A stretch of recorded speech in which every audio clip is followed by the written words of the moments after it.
আসসালামু আলাইকুম। বাংলাদেশের স্বাধীনতা সার্বভৌমত্ব রক্ষার জন্য জুলাই অভ্যুত্থানের পরে জনগণের যে আশা আকাঙ্ক্ষা ছিল, সে আশা আকাঙ্ক্ষা পূরণের জন্য সংস্কারের পর একটা সুষ্ঠু নির্বাচনের মাধ্যমে দেশটাকে একটা শান্তিপূর্ণভাবে একটা সরকারের হাতে তুলে দেওয়ার জন্য যে ব্যবস্থা ছিল, সেই ব্যবস্থায় বাধা করতেছে এখন ভিনদেশি শক্তি হিসেবে ভারত এবং আওয়ামী লীগ, এবং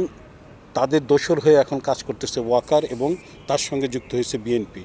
বিএনপি সালাউদ্দিন আহমেদ বলে ইউনূস যদি চলে যায় তাহলে তার জায়গাতে আরেকজন চলে আসবে। আরে বোকার বাচ্চা, গাধার বাচ্চা,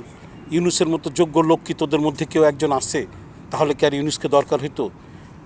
এই বাংলাদেশের স্বাধীনতা সার্বভৌমত্ব রক্ষার জন্য জুলাই বিপ্লবে যারা অংশগ্রহণকারী এবং জুলাই বিপ্লবে যে আমাদের যে আকাঙ্ক্ষা ছিল, সেই আকাঙ্ক্ষা পূরণকারী সকলকে এক হয়ে এই ইউনূস সরকারকে সমর্থন করা উচিত, এবং সংস্কারের পর একটা নির্বাচন হবে, এইটা